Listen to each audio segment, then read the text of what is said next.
চারদিকে glass fitting করা একটা রুম বানাও। সাইয়েদনা সুলাইমান আলাইহিস সালাম গ্লাস ফিটিং করা রুমের ভেতরে ঢুকলেন। এই রুমে ঢোকার দরজা নাই, হাতে একটা লাঠি নিলেন, লাঠির মধ্যে ভর করে দাঁড়িয়ে রইলেন আর জিনদের দিকে তাকিয়ে রইলেন। জিনেরা এত বদমাশ ছিল, সাইয়েদনা সুলাইমান দাঁড়িয়ে না থাকলে কাজ করতো না, দাঁড়ায় না থাকলে আজও লোকজন কাজ করতে চায় না, ঠিক কিনা?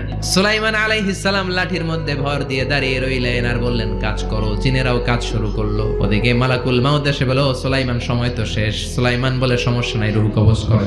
মালাকুল মাউত ওইভাবে লাঠিতে ভর দেওয়া অবস্থায়, দারুণ অবস্থায় সাইয়েদনা সুলাইমান আলাইহিস সালামের রূহ কবজ করে নিলেন। উনি এমন ভাবে দাঁড়িয়েছেন, রূহ চলে গেল, লাশ হয়ে দাঁড়িয়ে রইলেন। লাঠির মধ্যে দাঁড়িয়ে আছেন, জমিনের মধ্যে লুটিয়ে পড়ে নাই। সুবহানাল্লাহ। জিনেরা মনে করছে বস দাঁড়ায় আছে, কাজ করতে হবে। করতে করতে পুরা প্রজেক্টের কাজ শেষ। ইন দ্য মিন টাইম ঝিঝি পোকা, উই পোকা সুলাইমান আলাইহিস সালাম লাঠির ভেতরে ঢুকে লাঠিও খেয়ে ফেলেছে। সাইয়েদনা সুলাইমান আলাইহিস সালাম ধপাস করে জমিনে পড়েছে। আর জিনেরা কয় হায় হায়, খালি খালি কাম করছে এতদিন। সুবহানাল্লাহ কইবেন না?